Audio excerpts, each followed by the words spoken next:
அன்பு உறவுகளுக்கு அன்னை தமிழ் அகாடமியின் வணக்கங்களும் வாழ்த்துக்களும். நம்ம இந்த வீடியோவில் 7ஆம் வகுப்பு தமிழ் புதிய புத்தகம் இயல் 7லிருந்து வினாவிடையை பார்க்க போகிறோம். வாங்க நம்ம நேரடியாக பாடப்பகுதிக்கு செல்வோம். இதில் என்னென்ன தலைப்புகள் கீழ் பாடப்பகுதி இருக்கு பாருங்கள். விருந்தோம்பல் என்னும் பாடப்பகுதி, அதாவது பழமொழி 400 என்ற நூலிலிருந்து விருந்தோம்பல் என்னும் பாடப்பகுதி, வயலும் வாழ்வும் என்ற நாட்டுப்புற பாடல், திக்கெல்லாம் புகழூரும் திருநெல்வேலியை பற்றி ஒரு பாடப்பகுதி, திருநெல்வேலி சீமையும் கவிகளும் என்ற பாடப்பகுதி, அப்புறம் இலக்கண பகுதியான அணி இலக்கணம். இதை தவிர இதே பாடப்பகுதியில் முந்தைய ஆண்டுகளில் கேட்கப்பட்ட வினாக்களை இதில் தொகுத்து வழங்குகிறோம். ஸோ வீடியோவை ஸ்கிப் பண்ணாமல் பாருங்கள். இந்த வீடியோ யாருக்கு முக்கியமாக பயனுள்ளதாக இருக்கும்னா, வீட்டிலேருந்தே படிக்கிறவங்களுக்கு, அதாவது வீட்டிலேருந்தே படிச்சுக்கிட்டு டெஸ்ட் பேஜ் போடுறவங்களுக்கு, அப்புறம் ரிவிஷன் பண்ணுறவங்க, ஏற்கனவே படிச்சுட்டு ரிவிஷன் பண்ணுறவங்களுக்கு இது மிகவும் பயனுள்ளதாக இருக்கும். ஸோ இது போன்ற வீடியோக்களுக்கான தொடர்ச்சியாக அன்னை தமிழ் சேனலை சப்ஸ்கிரைப் பண்ணுங்கள், உங்கள் நண்பர்களுக்கு ஷேர் பண்ணுங்கள். கேள்வி எண் 1 பாருங்கள். தமிழர்களின் பண்பாட்டு கூறுகளில் முதன்மையானது விருந்தோம்பல். கேள்வி எண் 2, மாறியொன்று என்று வரந்திருந்த காலத்தும் பாரி மடமகள் பான்மகருக்கு நீர் உலையில் பொன்திறந்து கொண்டு புகாவா நல்கினாள், ஒன்றாகும் ஒன்றிலோ இல் என்ற பாடல் இடம்பெற்றுள்ள நூல் பழமொழி 400. இதில் புகாவா என்பதன் பொருள் கேட்பாங்க, உணவு என்று பொருள். ஒன்றாகும் ஒன்றிலோ இல் என்ற பாடல் இடம்பெற்றுள்ள நூல் எதுன்னு கேட்பாங்க, பழமொழி 400. அடுத்து கேள்வி எண் 3 பாருங்க. சொல்லும் பொருளும். மாறி என்பதன் பொருள் மழை, மடமகள் என்பதன் பொருள் இளமகள், வரந்திருந்த என்பதன் பொருள் வறண்டிருந்த, நல்கினாள் என்பதன் பொருள் கொடுத்தாள், புகாவா என்பதன் பொருள் உணவாக, முன்றில் என்பதன் பொருள் வீட்டின் முன்னிடம், அதாவது திண்ணை அப்படின்னு பொருள். ஆனால் இங்கு முன்றில் என்பது வீட்டை குறிக்கிறது அப்படின்னு நம்ம பாடப்புத்தகத்தில் கொடுத்துருக்காங்க. நம்மளுக்கு கேள்விகள் எப்படி கேட்பாங்கன்னா, ஒன்றாக முன்றிலோ இல் என்பதில் என்ற சொற்றொடரில் முன்றில் என்பதன் பொருள் கேட்டால் வீடு என்று தான் குறிப்பிட வேண்டும். முன்றில் அப்படின்னு வெறும் முன்றில் என்பதன் பொருள் கேட்டாங்கன்னா வீட்டின் முன்னிடம் இல்லாட்டி திண்ணை என்று குறிப்பிட வேண்டும். அடுத்து பாருங்க. கேள்வி எண் 4, உளைநீரில் பொன்னிட்டு பாணர்களுக்கு கொடுத்தவர் பாரி மகளிர். இங்கே பாரி யாருன்னு தெரிஞ்சுக்குங்க. அதாவது கடையேழு வள்ளல்களில் ஒருவர் பாரி, பரம்பு மலையின் மன்னர் பாரி, அதாவது முல்லை கொடிக்கு தேர் கொடுத்தவர் பாரி அப்படின்னு படிச்சிருப்போம் இல்லையா, அந்த பாரியை தான் இங்கே குறிப்பிடுறாங்க. அடுத்து பாருங்க. கேள்வி எண் 5, ஒன்றாகும் ஒன்றிலோ இல் என்ற பழமொழியின் பொருள் ஒன்றுமில்லாத வீடு எதுவும் இல்லை. ஒன்றாகும் ஒன்றிலோ இல் என்ற பழமொழியின் பொருள் ஒன்றுமில்லாத வீடு எதுவும் இல்லை. பழமொழி 400 நூலின் ஆசிரியர் முன்றுரை அரையனார். பழமொழி 400 நூலின் ஆசிரியர் முன்றுரை அரையனார். முன்றுரை அரையனாரின் காலம் கிபி 4ஆம் நூற்றாண்டு. முன்றுரை அரையனாரின் காலம் கிபி 4ஆம் நூற்றாண்டு. பாருங்க, முன்றுரை அப்படின்னா 3½ அப்படின்னு ஞாபகம் வச்சுக்கோங்க, ப்ளஸ் அரை அப்படின்னு வச்சுக்கிட்டு 4 அப்படிங்கிறத அவருடைய காலம் 4ஆம் நூற்றாண்டு அப்படிங்கிறத ஞாபகம் வைத்துக் கொள்ளுங்கள். 3½ ப்ளஸ் அரை 4 அப்படிங்கிறத ஞாபகம் வைத்துக் கொள்ளுங்கள். கேள்வி எண் 8 பாருங்க. முன்றுரை அரையனார் எந்த சமயத்தை சார்ந்தவர்? சமணம். கேள்வி எண் 9, ஒவ்வொரு பாடலின் இறுதியிலும் ஒரு பழமொழி அமையப்பெறும் நூல் பழமொழி 400. கேள்வி எண் 10, பழமொழி 400 நூலில் உள்ள மொத்த பாடல்களின் எண்ணிக்கை 400. பழமொழி 400 டேஸ் நூல்களில் ஒன்று, 14 கீழ்கணக்கு நூல்களில் ஒன்று. பழமொழி 400 டேஸ் நூல்களில் ஒன்று, 14 கீழ்கணக்கு நூல்களில் ஒன்று. அதாவது 14 மேல்கணக்கு நூல்கள் நம்ம படிச்சிருக்கோம், 8 தொகையும் 10 பாட்டும். அதே மாதிரியே 14 கீழ்கணக்கு நூல்கள் நம்ம பார்க்குறோம், அது 18 நூல்கள் இருக்குது, அது அறநூல்கள் அப்படின்னு சொல்லுவோம். அதில் ஒன்று தான் பழமொழி 400. இந்த பழமொழி 400க்கு ஒரு சிறப்பு உண்டு. அதாவது பண்டைய தமிழ் மன்னர்களின் வரலாற்றை தன்னகத்தே கொண்ட 14 கீழ்கணக்கு நூல் அப்படின்னு கேட்டாங்கன்னா அது பழமொழி 400. இப்போ நம்ம பாரியை பற்றி படித்தோம் இல்லையா, அதெல்லாம் அந்த பழமொழி 400ல் வரலாறாக கொடுப்பாங்க ஒரு சில தகவல்களை. அதனால தான் இதை பண்டைய தமிழ் மன்னர்களின் வரலாற்றை தன்னகத்தே கொண்ட 14 கீழ்கணக்கு நூல் அப்படின்னு. நம்ம 14 மேல்கணக்கு நூல் நிறையா இருக்குது, ஆனால் 14 கீழ்கணக்கு நூலில் இந்த பழமொழி 400 தான், அதாவது பண்டைய தமிழ் மன்னர்களின் வரலாற்றை கூறும் நூலாக அறியப்படுகிறது. கேள்வி எண் 12 பாருங்க. பாரியின் மகளிர் யாரு? அங்கவை சங்கவை. பாரியின் மகளிர் அங்கவை சங்கவை. அப்புறம் புத்தக பின்பக்க வினாக்கள் பாருங்க. சரியான விடையை தேர்ந்தெடுத்து எழுதுக. மரம் வளர்த்தார் மாறி பெறலாம். மாறி என்றால் மழை என்று பொருள். நீருலையில் என்னும் சொல்லை பிரித்து எழுத கிடைப்பது நீர் கூட்டல் உலையில். மாறி கூட்டல் ஒன்று என்பதனை சேர்த்து எழுத கிடைக்கும் சொல் மாறி ஒன்று. அடுத்து வயலும் வாழ்வும் என்ற நாட்டுப்புற பாடல் பகுதியிலிருந்து நம்ம வினாக்கள் பார்க்குறோம். கேள்வி எண் 16 பாருங்க.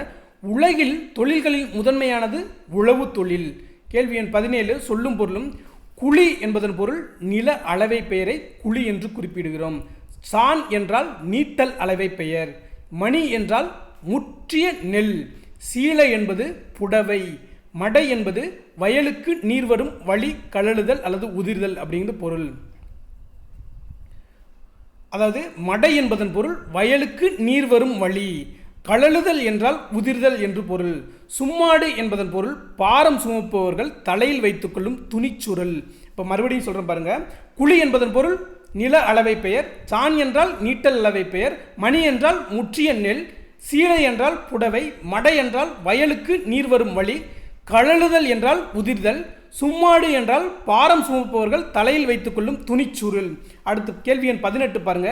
நெல்மணிகளை பிரிப்பதற்காக மாடுகளை கொண்டு மிதிக்க செய்வர். இதற்கு டேஸ் என்று பொருள். போரடித்தல் என்று பொருள். கேள்வி எண் 19 பாருங்க. மாடு கட்டி போரடித்தால் மாளாது சென்னல் என்று ஆணை கட்டி போரடிக்கும் அழகான தென்மதுரை என்ற பாடல் இடம்பெற்றுள்ள நூல் நாட்டுப்புற பாடல். மாடு கட்டி போரடித்தால் மாளாது சென்னல் என்று ஆணை கட்டி போரடிக்கும் அழகான தென்மதுரை. இது ஒரு நாட்டுப்புற பாடல். கேள்வி எண் 20 பாருங்க.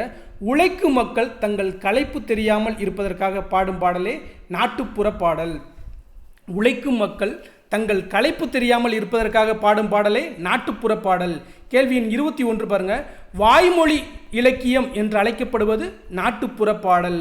வாய்மொழி இலக்கியம் என்று அழைக்கப்படுவது நாட்டுப்புற பாடல். நம்ம ஏற்கனவே பார்த்துருக்கோம் இதே மாதிரி என்னென்ன இலக்கியம்லாம் இருக்குது அப்படின்னு. அப்போ வாய்மொழி இலக்கியம் என்றால் அது நாட்டுப்புற பாடல். வாயில் இலக்கியம் என்றால் தூது, சிற்றிலக்கியமான தூதுவை நம்ம வாயில் இலக்கியம் என்று குறிப்பிடுகிறோம். அதே மாதிரி திருக்குறளை வாயுரை வாழ்த்து என்று குறிப்பிடுகிறோம். ஸோ ஒரு முறை ரிவிஷன் பண்ணிக்கோங்க. அடுத்து பாருங்கள். கேள்வி எண் 22. பல்வேறு தொழில்கள் குறித்த நாட்டுப்புற பாடல்களை டேஸ் என்னும் நூலில் கீவா ஜெகநாதன் தொகுத்துள்ளார். மலை அருவி. அப்படி கேள்வி எண் 23 பாருங்க. மலை அருவி நூலின் ஆசிரியர் கீவா ஜெகநாதன். அடுத்து புத்தக பின்பக்க வினாக்கள். சரியான விடையை தேர்ந்தெடுத்து எழுதுக. உழவர் சேற்று வயலில் டேஸ் நடுவர். நாற்று நடுவர். வயலில் விளைந்து முற்றிய நெற்பயிர்களை டேஸ் செய்வர். அறுவடை செய்வர். வயலில் விளைந்து முற்றிய நெற்பயிர்களை டேஸ் செய்வர். அறுவடை செய்வர். தேர்ந்தெடுத்து என்னும் சொல்லை பிரித்து எழுத கிடைப்பது தேர்ந்து கூட்டல் எடுத்து. ஓடை கூட்டல் எல்லாம் என்பதனை சேர்த்தெழுத கிடைக்கும் சொல் ஓடை எல்லாம். அடுத்து பாருங்க. பொறுத்துக. இது எல்லாமே சரியாகவே பொருந்திருக்கு. ஒன்றுக்கு பாருங்க. நாற்று நடுதல், நீர் பாய்ச்சுதல், கதிர் அறுத்தல், களை பறித்தல். நம் தமிழில் இவ்வாறு தான் நம்மளுடைய மரபு சொற்களை இப்படி தான் பயன்படுத்தணும். நாற்றை நட வேண்டும், நீரை பாய்ச்ச வேண்டும், கதிரை அறுக்க வேண்டும், களையை பறித்தல் வேண்டும். அடுத்து பாருங்கள். திக்கெல்லாம் புகழும் திருநெல்வேலியை பற்றி நம்மளுடைய பாடப்பகுதியில் நிறைய தகவல்கள் கொடுத்துருக்காங்க. வாங்க பார்க்கலாம். கேள்வி எண் 29 பாருங்கள். பாண்டியர்களின் தலைநகரமாக விளங்கியது மதுரை. பாண்டியர்களின் இரண்டாவது தலைநகரமாக விளங்கியது திருநெல்வேலி. பாண்டியர்களின் இரண்டாவது தலைநகரம் திருநெல்வேலி. திருநெல்வேலி நகரை சுற்றி டேஸ் வேலி போல் அமைந்திருந்ததால் திருநெல்வேலி என பெயர் பெற்றது. நெல் வயல்கள் வேலி போல் அமைந்திருந்ததால். கேள்வி எண் 32 பாருங்க. திருநெல்வேலி என்ற பெயர் தற்போது எவ்வாறு மருவியுள்ளது? நெல்லை என்று மருவியுள்ளது. அப்போ நெல்லை என்றால் திருநெல்வேலியை குறிக்கும். திக்கெல்லாம் புகழுறும் திருநெல்வேலி என பாடியவர் திருஞான சம்பந்தர். திக்கெல்லாம் புகழுறும் திருநெல்வேலி என பாடியவர் திருஞான சம்பந்தர். தன்பொருணை புனல் நாடு என திருநெல்வேலியை புகழ்ந்து கூறியவர் சேக்கிலார். தன்பொருணை புனல் நாடு என்று திருநெல்வேலியை புகழ்ந்து கூறியவர் சேக்கிலார். கேள்வி எண் 35 பாருங்க. இலக்கியங்களில் சிறப்பித்து கூறப்படும் பொதிகை மலை எங்கு உள்ளது? திருநெல்வேலியில் உள்ளது. அப்போ பொதிகை மலை எங்கு உள்ளது? திருநெல்வேலியில் உள்ளது. பொதியில் ஆயினும் இமயம் ஆயினும் பதியலு அறியா பழங்குடி என பொதிகை மலைக்கு முதலிடம் கொடுத்து பாடியவர் இளங்கோவடிகள். அப்போ இளங்கோவடிகள் அவர் பொதியில் ஆயினும் இமயம் ஆயினும் அப்படின்னு குறிப்பிடுகிறார். இதில் பொதிகை மலைக்கு முதலிடம் கொடுத்து பாடுகிறார் யார்? இளங்கோவடிகள். கேள்வி எண் 37 பாருங்க. இலக்கியங்களில் திரிகூட மலை என வழங்கப்படும் மலை எது அப்படின்னு கேட்குறாங்க. குற்றால மலை. அப்போ குற்றால மலையின் இன்னொரு பெயர் திரிகூட மலை. கேள்வி எண் 38 பாருங்க. வானரங்கள் கனி கொடுத்து மந்தியோடு கொஞ்சும் மந்தி சிந்து கனிகளுக்கு வான்கவிகள் கெஞ்சும் என்று பாடியவர் திரிகூட ராசப்ப கவிராயர். வானரங்கள் கனி கொடுத்து மந்தியோடு கொஞ்சும் மந்தி சிந்து கனிகளுக்கு வான்கவிகள் கெஞ்சும் என்று பாடியவர் திரிகூட ராசப்ப கவிராயர் என்ற பாடல் இடம்பெற்றுள்ள நூல் திருக்குற்றால குறவஞ்சி. இப்போ பாருங்க, குற்றால குறவஞ்சி என்னும் நூலை எழுதியவர் திரிகூட ராசப்ப கவிராயர்.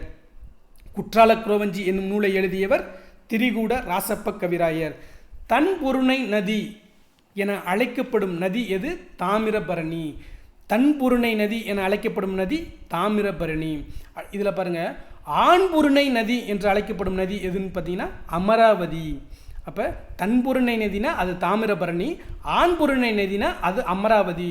அதாவது அமராவதி நதி வந்து காவிரி ஆற்றின் ஒரு துணை நதி தான் அமராவதி நதி. நம்ம கரூர் திருப்பூர் மாவட்டங்களுக்கு நீர் தேவையை பூர்த்தி செய்கிற ஒரு முக்கியமான நதி தான் ஆண்பொருணையான அமராவதி நதி. இங்கே நம்மளுக்கு தன்பொருணை நதியான தாமிரபரணி நதியை நமக்கு பார்க்குறோம். ஏன்னா அது திருநெல்வேலி மாவட்டத்தில் இருக்குது அப்படின்னு. அதாவது தமிழ்நாட்டில் இருக்கின்ற வற்றாத நதி அப்படின்னு பார்த்தீங்கன்னா நம்மளுடைய தாமிரபரணி நதி தான். தென்கிழக்கு, அதாவது தென்மேற்கு பருவக்காற்று வடகிழக்கு பருவக்காற்று இரண்டிலும் மழையை பெறுவதால் இங்கு வற்றாத நதியாக எப்பொழுதும் தாமிரபரணி நதி இருக்குது அப்படின்னு இதெல்லாம் ஜாகிரபியில் உங்களுக்கு கேட்பாங்க. அடுத்து பாருங்கள், கேள்வி எண் 41 பாருங்கள்.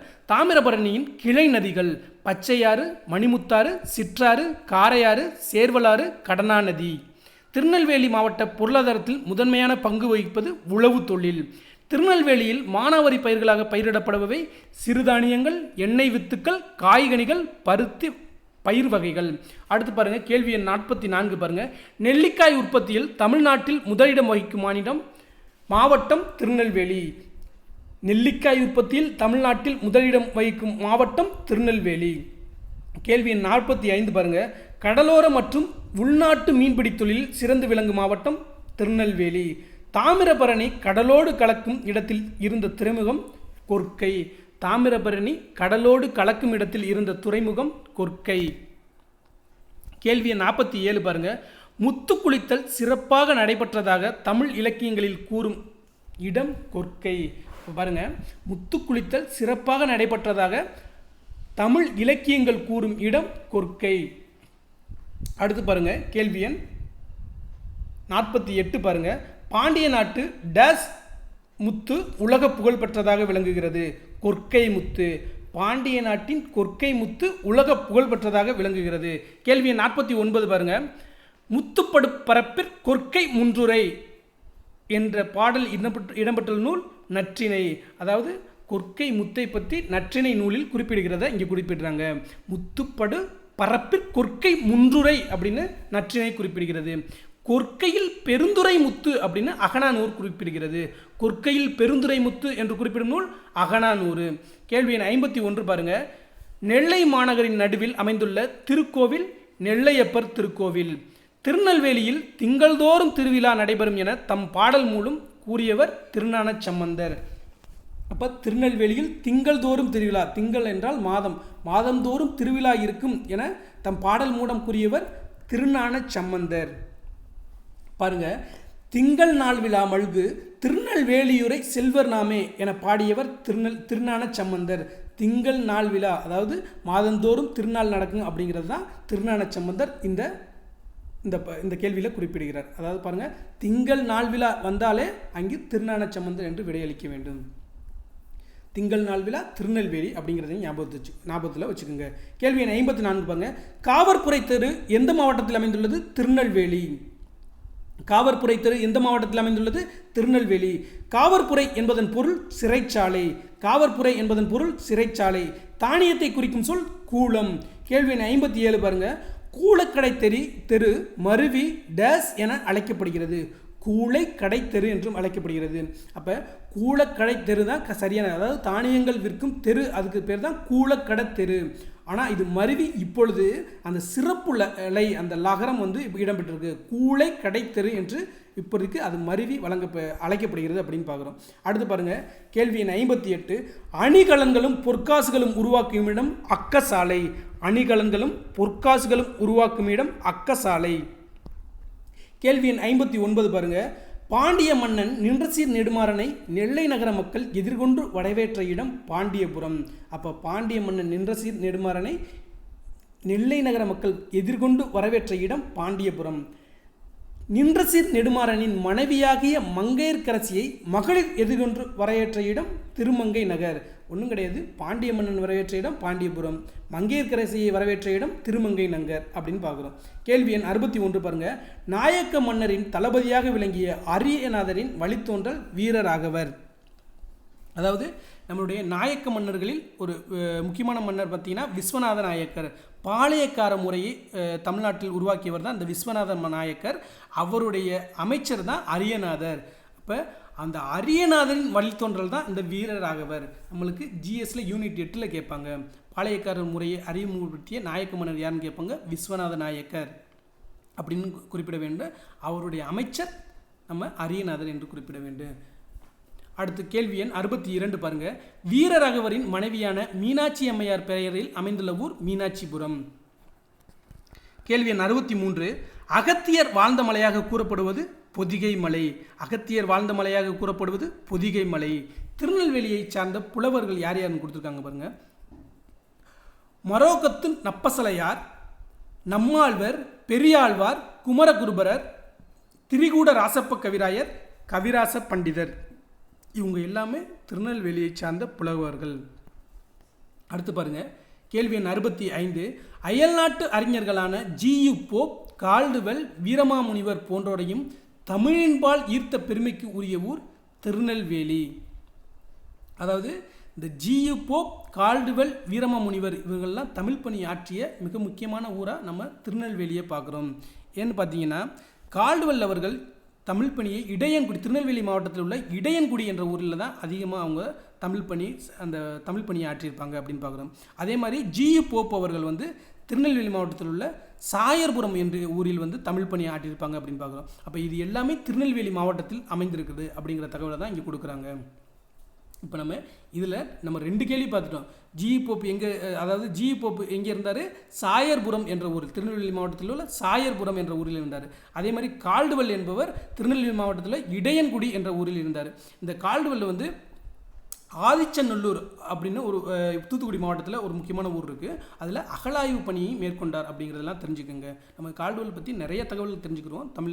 தமிழ் சார்ந்த கேள்விகள் நம்ம அடுத்தடுத்த வகுப்பில் நம்ம பார்ப்போம். கேள்வி எண் 66 பாருங்க. முற்காலத்தில் திருநெல்வேலியின் பெயர் வேணுவனம். வேணுவனம் என்பதன் பொருள் மூங்கில் காடு. வேணுவனம் என்பதன் பொருள் மூங்கில் காடு.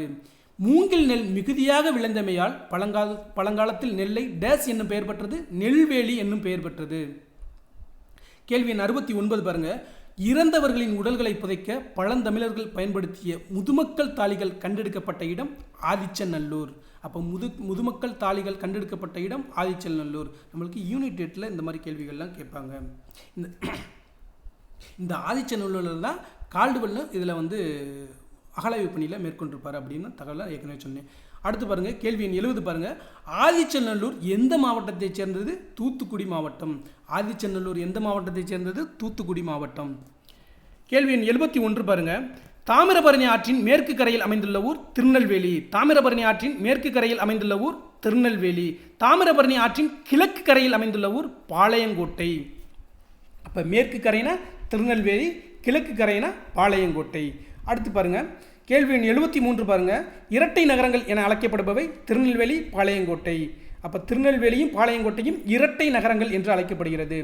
அதிக அளவில் கல்வி நிலையங்கள் இருப்பதால் பாளையங்கோட்டை எவ்வாறு அழைக்கப்படுகிறது? தென்னிந்தியாவின் ஆக்ஸ்போர்ட் என்று அழைக்கப்படுகிறது. அப்போ கேள்விகள் கேட்பாங்க. தென்னிந்தியாவின் ஆக்ஸ்போர்ட் என்று அழைக்கப்படும் நகரம் எதுன்னு கேட்பாங்க? பாளையங்கோட்டை என்று குறிப்பிட வேண்டும். கேள்வி எண் 75 பாருங்க. திருநெல்வேலி டேஸ் மன்னர்களோடு தொடர்புடையது, பாண்டிய மன்னர்களோடு தொடர்புடையது. இளங்கோவடிகள், இதெல்லாம் புத்தக பின்பக்க வினாக்கள். இளங்கோவடிகள் டேஸ் மலைக்கு முதன்மை கொடுத்து பாடினார், பொதிகை மலைக்கு முதன்மை கொடுத்து பாடினார். கேள்வி எண் 77 பாருங்க. திருநெல்வேலி டேஸ் ஆற்றின் கரையில் அமைந்துள்ளது? தாமிரபரணி ஆற்றின் கரையில் அமைந்துள்ளது. கேள்வி எண் 78 பாருங்க. பொறுத்துக. தன்பொருணை அப்படின்னா தாமிரபரணியை குறிக்கும். அக்கசாலை என்பது பொன் நாணயங்கள் உருவாக்கும் இடம். கொற்கை என்பது முத்துக்குளித்தல், அதாவது முத்துக்குளித்தல் நடைபெற்ற இடமாக கொற்கை துறைமுகத்தை நம்ம பார்க்குறோம். அப்போ திரிகூட மலை என்று அழைக்கப்படும் மலை எது? குற்றால மலை. இப்போ பாருங்க. அடுத்த பாடப்பகுதியான திருநெல்வேலி சீமையும் கவிகளும் என்ற பாடப்பகுதியை நம்ம பார்க்க போகிறோம். கேள்வி எண் 79 பாருங்க. பாரதி பிறந்து வளர்ந்த இடம் எட்டயபுரம். இது தூத்துக்குடி மாவட்டத்தில் இருக்குது. முன்னால் திருநெல்வேலி, தூத்துக்குடி எல்லாமே ஒரே மாவட்டமாக தான் இருந்தது. அதன் அடிப்படையில் பாரதி பிறந்த இடம் எட்டயபுரம் அப்படிங்கிறத நம்ம தெரிஞ்சுக்கிறோம். கேள்வி எண் 80 பாருங்கள். தேசிய விநாயகனார் பிறந்து வளர்ந்த இடம் நாஞ்சில் நாடு, கன்னியாகுமரி. தேசிய விநாயகனார் தமிழை அழுத்தமாக ஆர்வத்தோடு கற்ற இடம் திருநெல்வேலி. கேள்வி எண் 82. எட்டயபுரத்தில் 200 வருடங்கள் முன்பு வாழ்ந்த புலவர் கடிகை முத்து புலவர். கேள்வி எண் 83 பாருங்கள். தாமிரபரணி நதியும் சிற்றாரும் கலக்கின்ற இடம் சீவலப்பேரி என்கிற முக்கூடல். இப்போ தாமிரபரணி நதியும் சிற்றாரும் கலக்கின்ற இடம் சீவலப்பேரி என்கிற முக்கூடல். கேள்வி எண் 84 பாருங்கள். 300 வருடங்களுக்கு முன்பு மதுரை அருகில் இருந்து நெல்லைக்கு வந்தவர். அதாவது மதுரைக்கு அருகில் இருந்து நெல்லைக்கு வந்தவர் பலப்பட்டடை சொக்கநாத புலவர். நெல்லையப்பர் கோவிலில் எழுந்தருளியுள்ள காந்திமதி தாயை தரிசித்தவர் பலப்பட்டடை புலவர் சொக்கநாத புலவர். ஸ்ரீவைகுண்டத்து பெருமாளை பற்றி பாடியவர் பிள்ளை பெருமாள். ஸ்ரீவைகுண்டத்து பெருமாளை பற்றி பாடியவர் பிள்ளை பெருமாள். நம்மாழ்வார் அவதார ஸ்தலம் எது அப்படின்னு கேட்குறாங்க. ஆழ்வார் திருநகரி. இல்லை, நல்லா புரிஞ்சுக்கணும். ஆழ்வார் திருநகர் கிடையாது, திருநகரி என்பது தான் சரியான விடை. அப்போ நம்மாழ்வார் பிறந்த இடம் அவதார ஸ்தலம் எது அப்படின்னு கேட்பாங்க. ஆழ்வார் திருநகரி அப்படின்னு நம்ம பார்க்குறோம். ஆழ்வார் திருநகரி என்ற இடத்தை முன்பு எவ்வாறு அழைப்பர்? திருக்குறுக்கூர். அப்போ ஆழ்வார் திருநகரி முன்பு எவ்வாறு அழைக்கப்பட்டது? திருக்குறுக்கூர் அல்லது குறுக்கூர் அப்படின்னு கூட குறிப்பிடுவாங்க. அடுத்து பாருங்கள். கேள்வி எண் 89 பாருங்கள். நம்மாழ்வார் பாடிய பாடல் திருவாய்மொழி. நம்மாழ்வார் பாடிய பாடல் திருவாய்மொழி. ஏன் நம்மாழ்வார் பற்றி இவ்வளோ தெரிஞ்சுக்கிறோம்னா அவர் திருநெல்வேலியை சேர்ந்தவர் அப்படிங்கிற அடிப்படையில் நம்ம தெரிஞ்சுக்கிறோம். அடுத்து பாருங்கள். கேள்வி எண் 90 பாருங்கள். மேற்கே ரோமாபுரி கிரேக்க பிரதேசம் முதல் கிழக்கே சீன வரையிலும் கொற்கையிலிருந்து முத்து போய் கொண்டிருந்தது என கூறியவர் முத்தொள்ளாயிர ஆசிரியர். முத்தொள்ளாயிர ஆசிரியரின் காலம் 2000 ஆண்டுகளுக்கு முன்பு. காயல்பட்டினத்தில் 250 வருடத்திற்கு முன்பு வாழ்ந்த பெரிய வணிகர் சீதக்காதி. காயல்பட்டினத்தில் 250 வருடத்திற்கு முன்பு வாழ்ந்த பெரிய வணிகர் ஒரு வள்ளல் தான் சீதக்காதி அப்படிங்கிறவரை பார்க்குறோம். நம்ம தமிழ் புலவர்களுக்கு பெருங்கொடை கொடுத்து வந்தவர் சீதக்காதி. தமிழ் புலவர்களுக்கு பெருங்கொடை கொடுத்து வந்தவர் சீதக்காதி. இந்த சீதக்காதியை பற்றி நீங்கள் எங்கே படிப்பீங்கன்னா, அதாவது உமறு புலவரை ஆதரித்தவர் தான் இந்த சீதக்காதி அப்படின்னு படிப்பீங்க.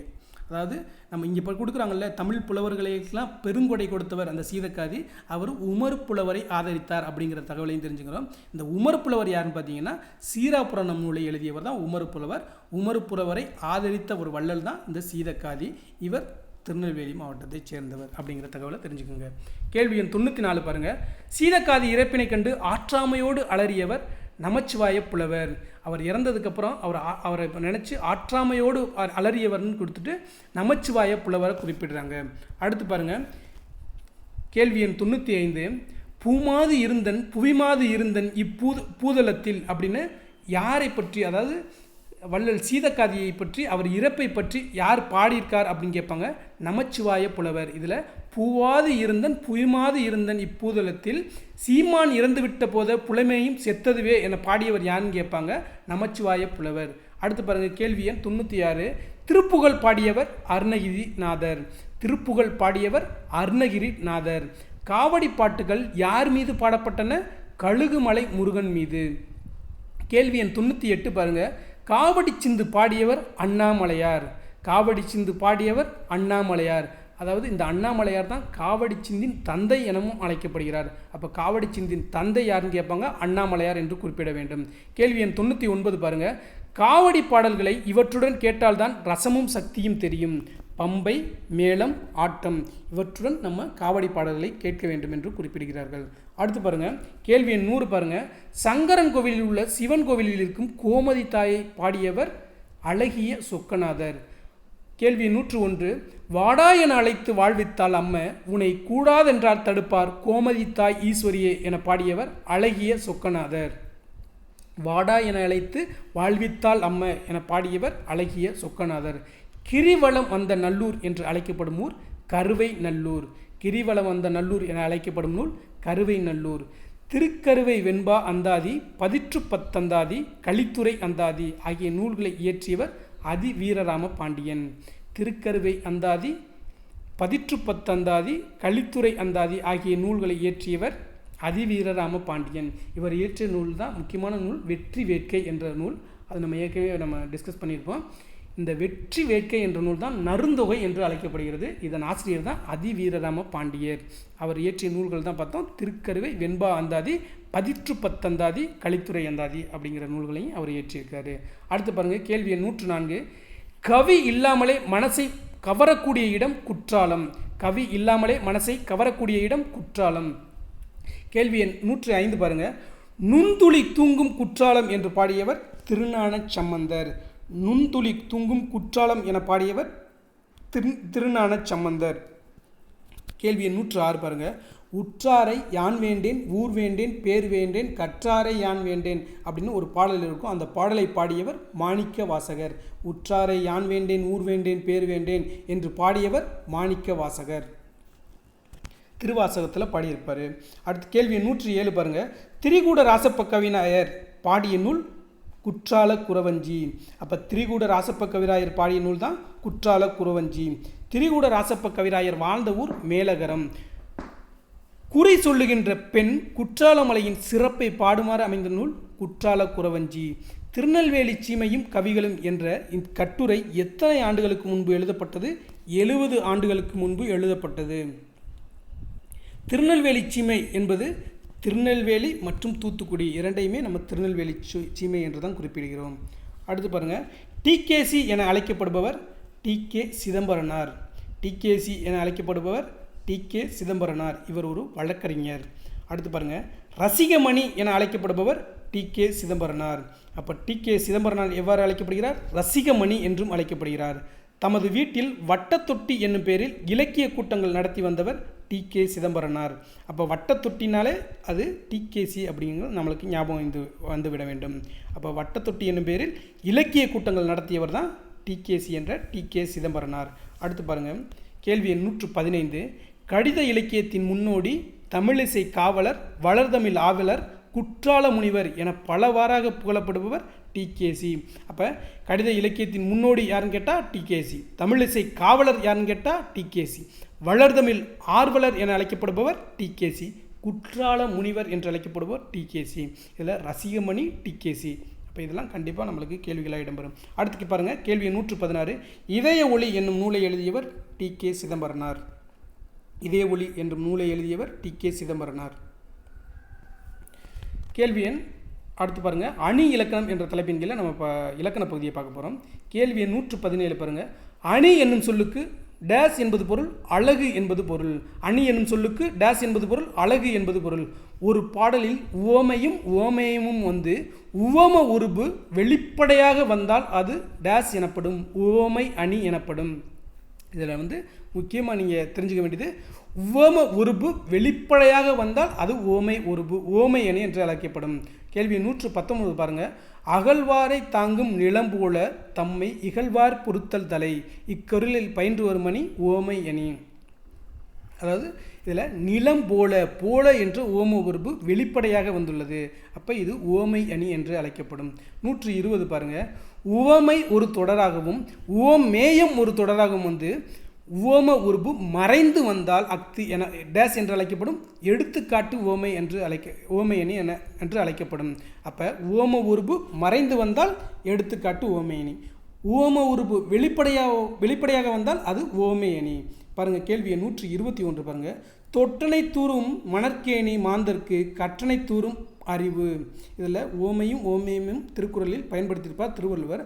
ஆனால் ஊம உருபை இதில் பயன்படுத்தியிருக்க மாட்டார். அதனால் இக்குறளில் பயின்று வரும் அணி எடுத்துக்காட்டு உவமை அணி. அதாவது உவம உருபு மறைந்து வந்துள்ளதால் இது எடுத்துக்காட்டு உவமை அணி என்று அழைக்கப்படுகிறது. அடுத்து பாருங்கள்.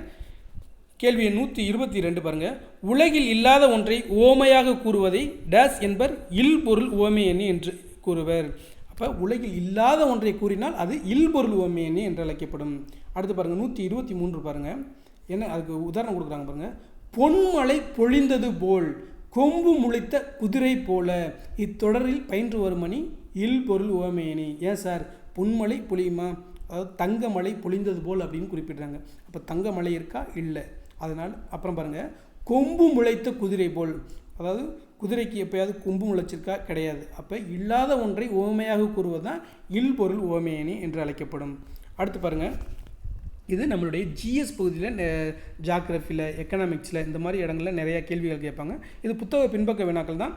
கண்டிப்பாக இது எல்லாத்துக்குமே தெரிஞ்சுக்கணும். வாங்க அடுத்தடுத்த கேள்விகளை பார்ப்போம். கேள்வி 124 பாருங்கள். பின்னலாடை நகரம் திருப்பூர், மலைகளின் அரசி ஊட்டி, தமிழகத்தின் தலைநகரம் சென்னை, நெற்களஞ்சியம் தஞ்சாவூர், பூட்டு நகரம் திண்டுக்கல், தேர் அழகு நகரம் திருவாரூர், தெற்கு எல்லை கன்னியாகுமரி, புலிகள் காப்பகம் முண்டந்துறை, மலைக்கோட்டை நகரம் திருச்சி, ஏழைகளின் ஊட்டி ஏற்காடு, மாங்கனி திருவிழா எங்கு நடைபெறுகிறது? காரைக்கால், மஞ்சள் மாநகரம் என்று அழைக்கப்படுவது ஈரோடு, பட்டாசு நகரம் என்று அழைக்கப்படுவது சிவகாசி, தூங்கா நகரம் என்று அழைக்கப்படுவது மதுரை, மலைகளின் இளவரசி கொடைக்கானல். அப்போ நம்ம ஏற்கனவே பார்த்தோம், மலைகளின் அரசி ஊட்டி, மலைகளின் இளவரசி கொடைக்கானல், கர்ம வீரர் நகரம் விருதுநகர். விருதுநகரில் தான் நம்முடைய காமராஜர் பிறந்தார். இப்போ மறுபடியும் இதை ரிப்பீட் பண்ணுறேன் பாருங்கள்.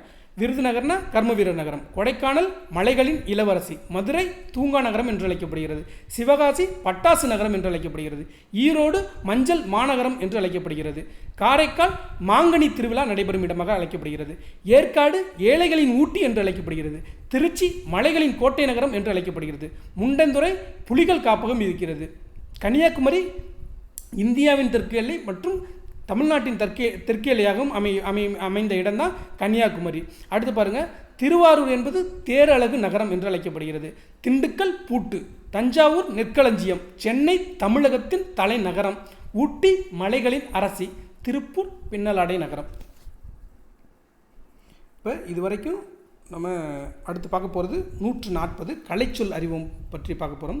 சிவிலைசேஷன் என்பதன் பொருள் நாகரிகம், அக்ரிகல்ச்சர் என்பதன் பொருள் வேளாண்மை, ஃபோக்லோர் என்பதன் பொருள் நாட்டுப்புற இயல், அதாவது தமிழாக்கம், போயட் என்பதன் தமிழாக்கம் கவிஞர், ஹார்வெஸ்ட் என்பதன் தமிழாக்கம் அறுவடை, பேடி என்பதன் தமிழாக்கம் நெற்பெயர், இரிகேஷன் என்பதன் தமிழாக்கம் நீர்ப்பாசனம், கல்டிவேஷன் என்பதன் தமிழாக்கம் பயிரிடுதல், ஃபாரினர் என்பதன் தமிழாக்கம் அயல் நாட்டினர், அக்ரோனமி என்பதன் தமிழாக்கம் உளவியல். அப்போ சிவிலைசேஷன்னா நாகரிகம், அக்ரிகல்ச்சர் வேளாண்மை, ஃபோக்லோர் நாட்டுப்புறையியல், போயட் கவிஞர், ஹார்வெஸ்ட் அறுவடை, பேடி நெற்பயிர், இரிகேஷன் நீர்ப்பாசனம், கல்டிவேஷன் பயிரிடுதல், ஃபாரினர் அயல்நாட்டினர், அக்ரோனமி உளவியல். இப்போ இது வரைக்கும் 7ஆம் வகுப்பு இயல் 7க்கான ஒரு வரி வினா விடைகளை மிக மிக முக்கியமான வினாக்கள் எல்லாத்தையும் பார்த்துட்டோம். இப்போ நம்ம முந்தைய ஆண்டுகளில் இதே பாடப்பகுதியில் கேட்கப்பட்ட வினாக்களை நம்ம பார்க்க போகிறோம். அதாவது இந்த வீடியோக்கள் உங்களுக்கு மிகவும் பயனுள்ளதாக இருக்கும். நீங்கள் புத்தகத்தை படிச்சிங்கன்னா உங்களுக்கு ஒரு 3 மணி நேரம் ஆகும் ஒரு இயலை படிக்க. ஆனால் இதில் வெறும் அரை மணி நேரத்தில் நீங்கள் எளிமையாக படிச்சிடலாம். இதை ரிவிஷன் பண்ணுறவங்க முறையாக பார்க்குறவங்க நீங்கள் இதனுடைய ஸ்பீடை நார்மல் ஸ்பீட்லேயே வச்சு பாருங்கள். ரிவிஷன் பண்ணுறவங்க 1.5 ஸ்பீடில் வச்சுக்கிட்டு நீங்கள் எளிமையாக ரிவிஷன் பண்ணலாம். உங்களுக்கு ரிவிஷன் பண்ணுறதுக்கு ரொம்ப பேருதவியாக இருக்கும். இந்த வீடியோ பார்க்குறது 3 முறை படித்ததற்கு சமம். ஸோ இது போன்ற வீடியோக்களை பார்க்க அன்னை தமிழ் சேனலை சப்ஸ்கிரைப் பண்ணுங்கள். உங்கள் நண்பர்களுக்கு மறக்காமல் ஷேர் பண்ணுங்கள். பாருங்கள், இதில் முந்தைய ஆண்டுகள் கேட்கப்பட்ட கேள்விகள் பார்க்குறோம். பொன் திறந்து கொண்டு புகாவா நல்கினால், இது பழமொழி 400 என்ற நூலிலிருந்து நம்ம பார்த்தோம். இதில் புகாவா என்பதன் பொருள் என்னன்னு கேட்குறாங்க. நம்ம நல்லாவே பார்த்தோம். புகாவா என்றால் உணவு என்று பொருள். அப்போ புகாவா என்பதன் பொருள் உணவு. அடுத்து பாருங்கள், எழுதாத பாடல் டேஸ் எனப்படுகிறது, நாட்டுப்புற பாடல் என அழைக்கப்படுகிறது. அப்போ எழுதாத பாடல் என அழைக்கப்படுவது நாட்டுப்புற பாடல். நம்ம நாட்டுப்புற பாடலை பற்றி நல்லாவே தெரிஞ்சோம். வாய்மொழி இலக்கியம் என்று அழைக்கப்படுவது நாட்டுப்புற பாடல். இதே மாதிரி நாட்டுப்புற இயல் ஆய்வு அப்படின்னு ஒரு நூலை இயற்றியவர் யாருன்னு கேட்பாங்க, சு சக்திவேல். அப்போ நாட்டுப்புற பாடலை பற்றி நம்ம ஒரு சில தகவல்களை தெரிஞ்சுக்கிறோம். அதாவது வாய்மொழி இலக்கியம் என்று அழைக்கப்படுவது நாட்டுப்புற பாடல். நாட்டுப்புற இயல் ஆய்வு என்ற நூலை எழுதியவர் சு சக்திவேல். நாட்டுப்புற இயல் தந்தை என்று அழைக்கப்படுவர் வானமாமலை. அதாவது தமிழில் நாட்டுப்புற இயலின் தந்தை என்று அழைக்கப்படுவர் வானமாமலை அப்படிங்கிற தகவலை தெரிஞ்சுக்குங்க.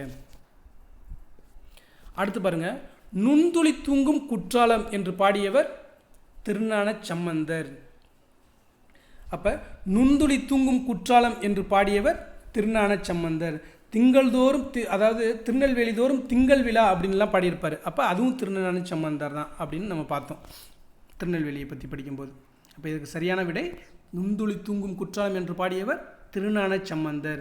குற்றாலம், திருநெல்வேலி, திங்கள்தோறும் இது எல்லாமே வந்தால் திருஞான சம்பந்தர் அப்படின்னு நீங்கள் குறிப்பிட வேண்டும். அடுத்து பாருங்கள், நம்மாழ்வார் பிறந்த இடமான குருக்கூர் பழம்பெயரை துறந்து எவ்வாறு அழைக்கப்படுகிறது? அப்போ இதில் நம்ம இந்த கேள்விகளை பார்த்தோம். ஆக்சுவலாக இது பார்த்தீங்கன்னா பழைய புத்தகத்தில் உள்ள வினாக்கள். ஆனால் நம்ம புதிய புத்தகத்துலேயும் இதை பற்றிய வினாக்கள்லாம் தெளிவாகவே கொடுத்துருக்காங்க. புதிய புத்தகத்தை நம்ம தெளிவாக படித்தாவே கண்டிப்பாக 90 மதிப்பெண்கள் எளிமையாக பெற முடியும். அப்போ அந்த அடிப்படையில் தான் நம்ம புதிய புத்தகத்துக்கு ஃபஸ்ட்டு ப்ரிஃபரன்ஸ் கொடுக்குறோம். அதுக்கப்புறம் நம்ம பழைய புத்தகத்தையும் நம்ம கண்டிப்பாக பார்க்க வேண்டிய தேவை இருக்குது. இதில் பாருங்கள், இதில் நம்மாழ்வார் பிறந்த இடமான குருக்கூர் பழம்பெயரை துறந்து எவ்வாறு அழைக்கப்படுகிறது? ஆழ்வார் திருநகரி அப்படிங்கிறதா சரியான விடை. இதில் பாருங்கள், ஆழ்வார் திருநகர், ஆழ்வார் பேட்டை அப்படிலாம் கொடுத்துருக்காங்க நம்மளை கன்ஃபியூஸ் பண்ணுறதுக்காக. சரியான விடை ஆழ்வார் திருநகரி என்பது தான் சரியான விடை. இதனுடைய முந்தைய பெயர் அப்படின்னு எதுன்னு பார்த்தீங்கன்னா குருக்கூர். இது யாருடைய ஊர் சார் அப்படின்னு பார்த்தீங்கன்னா நம்மாழ்வார் அவருடைய பிறந்த ஊர் அப்படிங்கிறத நம்ம தெரிஞ்சுக்கிறோம். அடுத்து பாருங்கள், தொல்லியல் ஆய்வு நடைபெற்ற ஆதிச்சநல்லூர் எந்த மாவட்டத்தைச் சேர்ந்தது? தூத்துக்குடி. அப்போ ஆதிச்சநல்லூர் எந்த மாவட்டத்தைச் சேர்ந்தது? தூத்துக்குடி. நம்ம அதாவது பொருணை நாகரிகம் என்றே அழைப்போம் இந்த ஆதிச்சநல்லூர். அதுக்கு பக்கத்தில் உள்ள கொற்கை, சிவகலை இது எல்லாத்தையும் சேர்த்து இப்போ பொருணை நாகரிகம் என்று நம்ம அழைக்கிறோம். இது எந்த மாவட்டத்தில் இருக்குன்னா தூத்துக்குடி மாவட்டத்தில் இருக்குது. இதை தமிழ் பண்பாட்டின் தொட்டில் என்றும் அழைப்பாங்க இந்த தூத்துக்குடி அந்த ஆதிச்சநல்லூரை. ஏன்னா முதுமக்கள் தாளிகள் நிறைய அதிகமாக காணப்படுகிற இடம், நம்ம தொல்லியல் சான்றுகள்லாம் அதிகமாக காணப்படுகிற இடம் தான் இந்த ஆதிச்சநல்லூர். அது தூத்துக்குடி மாவட்டத்தில் இருக்குது. யூனிட் 8 இதை பற்றி நம்ம நிறைய தகவலை அடுத்தடுத்த பாடத்தில் நம்ம தெரிஞ்சுக்கிறோம். பாண்டிய நாடு டேஸ் வளமிக்கது, முத்து வளமிக்கது. பாண்டிய நாடு டேஸ் வளமிக்கது, முத்து வளமிக்கது. அதாவது கொற்கை முத்துவுக்கு இந்த பாண்டிய நாடு புகழ் பெற்றது அப்படின்னு பார்த்தோம். இதில் ஒரு சில தகவலை பார்த்துங்க. இந்த கொற்கை முத்துவை பற்றி முத்து குளித்தல் பற்றி வெனிசு நாட்டு பயனை மார்க்கோ போல குறிப்பிட்டிருக்காரு. அதாவது பாண்டிய நாட்டில் முத்து குளித்தல், அந்த கொற்கை துறைமுகத்தில் முத்து குளித்தல் சிறப்பாக நடைபெற்றது என்று கூறியவர் யாருன்னு கேட்பாங்க. அது வெனிஸ் நாட்டை பயணியான மார்க்கோ போலோ அப்படிங்கிறத நீங்கள் குறிப்பிட வேண்டும். அதே மாதிரி ரோம் நாட்டு அகஸ்டஸ் மன்னரின் அரசவைக்கு இந்த முத்துக்களை பாண்டிய மன்னர்கள் பரிசீலித்தார்கள் அப்படிங்கிற தகவலையும் நம்ம படிக்கிறோம். அப்போ இதெல்லாம் நம்மளுக்கு ஜிஎஸ் போகிற பகுதியில் தமிழர் பண்பாடு வரலாறுல நம்ம படிக்க வேண்டிய கேள்விகளாக இடம்பெறும். அப்போ கொற்கை முத்து அப்படின்னு பார்த்தீங்கன்னா பாண்டிய நாடு கொற்கை முத்துக்கு சிறப்பு வாய்ந்தது அப்படின்னு பார்க்குறோம். முத்து குளித்தல் பற்றி சொன்ன வெளிநாட்டு பயணி யாருன்னு கேட்பாங்க. அது மார்க்கோ போலோ அப்படின்னு குறிப்பிட வேண்டும். அடுத்து பாருங்கள், அடுத்த கேள்வி, காவடி சிந்தின் ஆசிரியர் யாருன்னு கேட்டிருக்காங்க. அண்ணாமலையார். காவடி சிந்தின் ஆசிரியர் அண்ணாமலையார். காவடி சிந்தின் தந்தை என்று அழைக்கப்படுவர் யாருன்னு கேட்பாங்க. அதுவும் அண்ணாமலையார் தான். அப்போ காவடி சிந்தின் ஆசிரியர் அண்ணாமலையார், காவடி சிந்தின் தந்தை என்று அழைக்கப்பட்டவன் அண்ணாமலையார் தான். நம்ம இந்த கேள்விகளிலே டிஸ்கஸ் பண்ணோம். அடுத்து பாருங்கள், அணிகளின் இலக்கணத்தை கூறும் நூல்களில் முதன்மையானது தண்டி அலங்காரம். இப்போ நம்ம அணிகளை பற்றி பார்த்தோம். ஓமை அணி என்ன, எடுத்துக்காட்டு ஓமை அணினா என்ன, இல்பொருள் ஓமை அணினா என்னன்னு பார்த்தோம். அதற்கான அணி இலக்கணத்தை கூறும் நூல் எது அப்படின்னு கேட்பாங்க. அது தண்டி அலங்காரம் என்று குறிப்பிட வேண்டும். ஸோ இதுவரைக்கும் நம்ம 7ஆம் வகுப்பு இயல் 7க்கான ஒருவரி வினா விடைகள் பார்த்தாச்சு. இதே பாடப்பகுதியில் கேட்கப்பட்ட முந்தைய ஆண்டு வினாத்தலையை நம்ம பார்த்தாச்சு. ஸோ இந்த அடிப்படையில் நீங்கள் தொடர்ச்சியாக காணா கண்டிப்பாக தமிழில் நம்ம 95 மதிப்பெண்களுக்கு மேலே எளிமையாக பெறலாம். ஏன்னா நம்ம டார்கெட் 100க்கு மேலே 100 மதிப்பெண் பெற வேண்டும் என்று நம்ம வச்சு படிக்கிறோம். அப்போ அந்த அடிப்படையில் நம்ம படிக்கும்போது 90 மதிப்பெண்கள் அல்லது 95 மதிப்பெண்களை எளிமையாக பெற முடியும். ஸோ இது போன்ற வீடியோக்களுக்கான அன்னை தமிழ் சேனலை சப்ஸ்கிரைப் பண்ணுங்கள், உங்கள் நண்பர்களுக்கு ஷேர் பண்ணுங்கள். இது ரிவிஷன் பண்ணுறதுக்கு ரொம்ப எளிமையாக இருக்கும். நீங்கள் ஆல்ரெடி படித்தவங்க இதை 1.5 ஸ்பீடில் வச்சுக்கிட்டு நீங்கள் எளிமையாக ரிவிஷன் பண்ணலாம். ஸோ அடுத்த வீடியோவில் சந்திப்போம். நன்றி, வணக்கம்.